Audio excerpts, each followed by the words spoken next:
Sir, welcome to Soch with Masood Raza. Thank you so much Masood भाई। कैसे हैं जी मसूद, आप खैरियत से हैं? अल्हम्दुलिल्लाह। सर बहुत बहुत मुबारकबाद, बहुत अच्छा परफॉर्म कर रही है जो आपकी मूवी है बाप। थैंक यू सो और much. What a concept sir. और आई मस्ट अप्रिशिएट के इस तरह के मौज़ूआत के ऊपर मूवीज़ बनना, और जिसका मकसद एंटरटेनमेंट भी है और साथ अवेयरनेस भी है। तो सर मैं आगाज़ करना चाहूँगा आपके जर्नी के हवाले से कि जो फिल्म इंडस्ट्री के हाल हैं, इस सारी सूरत हाल में तो कोई बंदा इसमें एज अ बाय प्रोफेशन तो इस फील्ड में नहीं आना चाहेगा, क्योंकि उसको अपना घर भी चलाना है और अपने बच्चों का एक अच्छा मुस्तकबिल भी देना है। तो कैसे आना हुआ है इस इंडस्ट्री में? मसूद साहब बहुत शुक्रिया। सबसे पहले थैंक यू आपका कि आपने मुझे इनवाइट किया अपने प्रोग्राम में।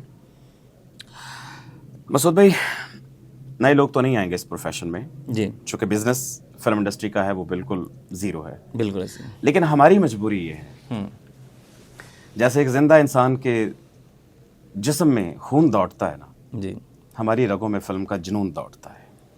That's great. बचपन से लेके एक सफ़र जो एक 10-12 साल के बच्चे का शुरू हुआ पाकिस्तान फिल्म इंडस्ट्री में, जी, जिसने 3 दहाइयों का नशीबो फराज देखे पाकिस्तान फिल्म इंडस्ट्री के, जिसका बड़ा भाई खुद फिल्म एक्टर शफकत चीमा साहब, जी। जो मेरी उंगली पकड़कर फिल्म इंडस्ट्री में लेकर आए। जी, अरूज देखा, जवाल देखा, फिर इंडस्ट्री का अरूज देखा, जी, बेशुमार नशीबो फराज देखे। वो जो वक्त हमने देखा है जी, वो हमें चैन नहीं लेने देता।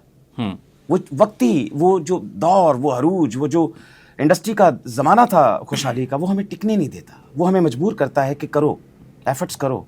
अगर हम लोग नहीं करेंगे तो कौन करेगा? इसलिए मैं रुक नहीं रहा हूँ।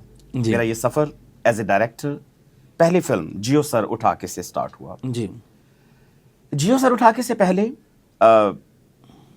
मैं बाहर चला गया, यूके चला गया। पहले पाकिस्तान फिल्म इंडस्ट्री में इससे वाबस्ता था, कुछ अरसा बाहर रहा। जी। जब वापस आया, इस काबिल हुआ कि यार मैं अपना प्रोजेक्ट प्रोड्यूस करके एज ए डायरेक्टर अपने आप को इंट्रोड्यूस करवाऊं, तो सबसे पहले इदारों को ट्रिब्यूट पेश करने के लिए पहली फिल्म बनाई जियो सर उठा के, a tribute to Pakistan police force.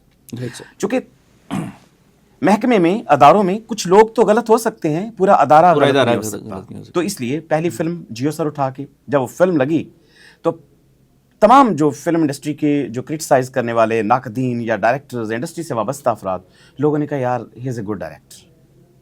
तो उस दिन से जो मेरा हौसला बुलंद हुआ, तो फिर मैं रुका नहीं।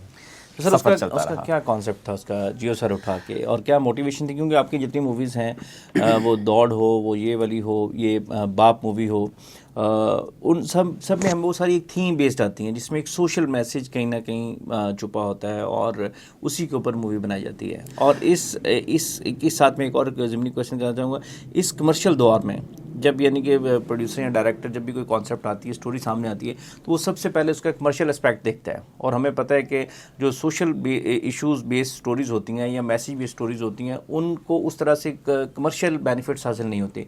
तो नोइंग दैट द फैक्ट, लेकिन उसके बावजूद आपने ये स्टेप क्यों लिया, और इसके पीछे स्टोरी क्या थी? जी हाँ, जियो सर उठा के हवाले से बताऊं कि मैं अपने ऑफिस में बैठा था जब मैं यूके से वापस आया। जी, तो मैं न्यूज़ देख रहा था और एक न्यूज़ चल रही थी कि पिछले 15 दिनों से छोटू गैंग के खिलाफ पंजाब पुलिस का ऑपरेशन, 15 दिनों में एक भी छोटू गैंग का जो अफराद है वो गिरफ्तार नहीं हुए। अलबत्ता पंजाब पुलिस के 9 अफराद को पुलिस ने किडनैप कर लिया। और वो गैंग मैं अब ये न्यूज़ देख रहा हूं तो मैं बिल्कुल शॉक। मैंने कहा यार ये क्या, ये कौन सा है छोटू गैंग? मैंने बड़े भाईजान जो हैं शफकत चीमा साहब, उनसे डिस्कशन की। मैंने कहा भाईजान मैं प्रोजेक्ट बनाना चाहता हूं और मैं आम रवायती रूटीन की फिल्म नहीं बनाना चाहता। ये छोटू गैंग के बारे में मैंने रिसर्च की है। ये एक ऐसा गैंग है जो कि कच्चे के इलाके में रहता है, किडनैपिंग और बहुत सारी जो इनकी क्रिमिनल एक्टिविटीज़ हैं, मुझे इस पर रिसर्च करनी है थोड़ी सी, मैंने इस पर प्रोजेक्ट बनाना है। मुझे कहने लगी ठीक है हो जाओ। भाईजान के रेफरेंस से मैं रहीम यार खान सादकाबाद साइड पे चला गया। वहाँ बड़े लोग जो थे वहाँ पे MP MNAs उनके पास गया, उन्होंने बड़ी रहनुमाई की और मुझे बताया उस पूरे एटमॉस्फेयर का। फिर मैंने फिल्म छोटू गैंग बनाई, और जब छोटू गैंग बनाई तो उसमें बहुत सारी पुलिस के लोगों की कुर्बानियाँ थी। छोटू गैंग के जो अंदरूनी कहानियाँ थी वो भी मैंने देखी। तो पहला जो जर्नी है फिल्म जियो सर उठा की, वो एक न्यूज़ के जरिए स्टार्ट हुई, और पहला कंटेंट ही ट्रू बेस्ड था, true based of Chhotu gang. जी, तो उसका सर कैसा रहा रिस्पांस बॉक्स ऑफिस में? देखिए बॉक्स ऑफिस का जो है ना, पिछले कई सालों से पाकिस्तान फिल्म इंडस्ट्री का वो नहीं है रुझान जो जिस तरीके से पहले होता था। लेकिन उस फिल्म ने मुझे रजिस्टर्ड रिकग्नाइज्ड डायरेक्टर बना दिया कि लोगों ने कहा यार नदीम चिमा इज डायरेक्टर, उसने बहुत अच्छी फिल्म बनाई है। बिजनेस मेरे लिए यही है कि मुझे एक पहचान मिली थी उससे। बिल्कुल। तो सर ये जो भी आपकी रीसेंट मूवी आई है बाप, उसके हवाले से बताएं कि इसके पीछे क्या स्टोरी थी और ये किस तरह से ख्याल आया कि मैं इसी कास्ट के साथ बनाऊं मूवी, और आपके किन अफराद के साथ ज़्यादा कंफर्टेबल हैं इस इंडस्ट्री में काम करने में? मसूद भाई, पहला तो आपने बड़ा अच्छा हुआ कि मेरी हर फिल्म के अंदर जो आपने इंट्रोडक्शन में कहा कि एक सोशल इशू होता है जिसकी अवेयरनेस के लिए मैं प्रोजेक्ट बनाता हूँ। एग्जैक्टली। फिल्म बाप भी एक सोशल इशू ही था जिसकी अवेयरनेस के लिए इस प्रोजेक्ट को बनाया गया, और वो सोशल इशू है बच्चियों का रेप, जी। बच्चियों के साथ ज्यादती, और ज्यादती के बाद मर्डर। क्या बीतती है एक उस बच्ची के साथ जो अपने घर से निकलती है पढ़ने के लिए और उसको पता नहीं होता कि उसने किडनैप होना है, रेप होना है, और अगले दिन उसकी डेड बॉडी उसके बाप को मिलनी है। बिल्कुल यही कहानी थी फिल्म बाप की, एक बाप और बेटी की मोहब्बत की कहानी, और एक बच्ची का ज्यादती के बाद मर्डर हो जाना, और बाप की जुदाई अपनी औलाद, और उस औलाद के लिए जो उसने माँ भी बन के पाला अपनी बेटी को, बाप भी बन के पाला, और फिर उसके बाद तलाश थी उन कातिलों की।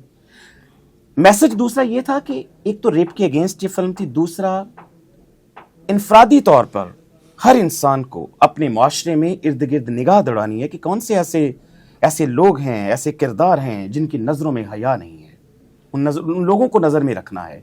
और उस बाप ने फिर खुद तलाश किया। अदारे अपना काम करते हैं, फिल्म के अंदर पुलिस काम करती है, लेकिन वो बाप उस रास्तों से चलता है कि मैं बेटी को कैसे वैन पे बिठाता था अपने गांव से जब निकलती थी, कहाँ उतरती थी, कहाँ कहाँ जाती थी, उन रास्तों पे सफर करते हुए उसने हर इंसान को ऑब्जर्व किया, और फिर फिल्म के क्लाइमेक्स पे उन लोगों तक पहुंचा जो कि असल कातिल हैं फिल्म के। बहुत वंडरफुल इसका आइडिया है, और जिस तरह आपने छोटू गैंग का भी बताया उस, तो जो आपके अपकमिंग प्रोजेक्ट्स हैं या जो रीसेंट प्रोजेक्ट्स हैं वो भी इसी तरह की स्टोरीज पे हैं या कुछ हमें उसमें डिफरेंट नहीं, कमर्शियल भी हैं, जैसे कि दहली गेट फिल्म आ रही है इंशाल्लाह इसी साल 2025 में जी। अंदरून लाहौर की लव स्टोरी फिल्म, अंदरून लाहौर का कल्चर, अंदरून लाहौर की कबूतरबाजी, अंदरून लाहौर के हकीकी रंग, जो हमारी जमीन से हमारी मिट्टी से जुड़े हुए किरदार, मतलब जावेद शेख साहब उसमें कबूतरबाज है।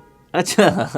फिल्म का हीरो कबूतरबाज है। मतलब एक लड़की है, हीरोइन है जो फिल्म की, वो अंदरून लाहौर में एक जैसे पान का एक बना होता है ना शॉप, एक खोखा टाइप, वो चलाती है और अपने हाथ से पान की ग्लोरी कस्टमर के मुंह में डालती है। वो एक नया एक कैरेक्टर, मतलब लव स्टोरी, वुमेन एम्पावरमेंट भी दिखा दिया आपने इसमें।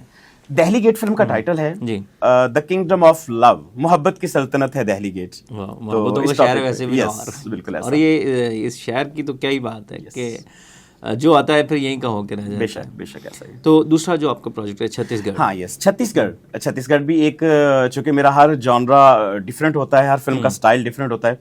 छत्तीसगढ़ जो है वो समझे कि सहरा की छाती पर आबाद एक गांव, देखने में कच्चा गांव, लेकिन वहां पे भी कोई लॉ एंड ऑर्डर नहीं, क्राइम की दुनिया।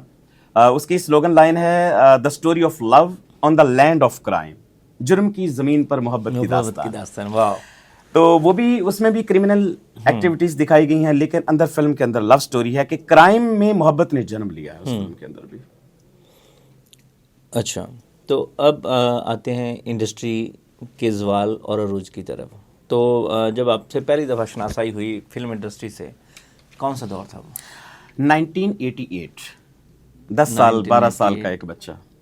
चूड़ियाँ मूवी का अरूज। नहीं, 98 थी, उससे भी 10 साल पीछे जाएं। 88 मैं एज एन चाइल्ड स्टार, मेरी जिंदगी का आगाज हुआ है फिल्म इंडस्ट्री में। मैं सुल्तान रही साहब के बचपन के किरदार किया करता था, इवन कि मैंने शान साहब तक का बचपन किया हुआ है, एज चाइल्ड स्टार एक्टर किया। मतलब चाइल्ड स्टार इतना भी था नहीं, मतलब 1996, 97, 98 में कुछ मूवीज आई, जगमाही थी, परदेसी में, उसमें मैं शान साहब का चाइल्ड स्टार कर रहा हूँ, लेकिन वो एक्शन वाला किरदार होता था। ठीक है। उसके बाद चूंकि इंडस्ट्री से शफकत भाई जो थे, शफकत चीमा साहब, उनकी सारी मैं मैनेजमेंट साथ करता था, मैं उनको देखता था काम करते हुए, डेली 4-4, 5-5, 6-6 मूवीज की शूटिंग करनी। अरूज का जमाना था, पाकिस्तान के हर डायरेक्टर को ऑब्जर्व किया काम करते हुए देखा। हर डायरेक्टर, मेरी जब आप मूवीज देखते हैं तो उसमें पाकिस्तान के हर डायरेक्टर का स्टाइल आपको मिलेगा। उसका रीजन ये है कि मैंने सईद नूर साहब को काम करते देखा, हसन अस्करी साहब को काम करते देखा, मसूद भट्ट साहब को देखा, मैडम संगीता, शहजाद रफीक साहब, फैसल बुखारी साहब, और बड़े बड़े डायरेक्टर्स जितने इंडस्ट्री के थे, और तमाम लोगों को ऑब्जर्व करके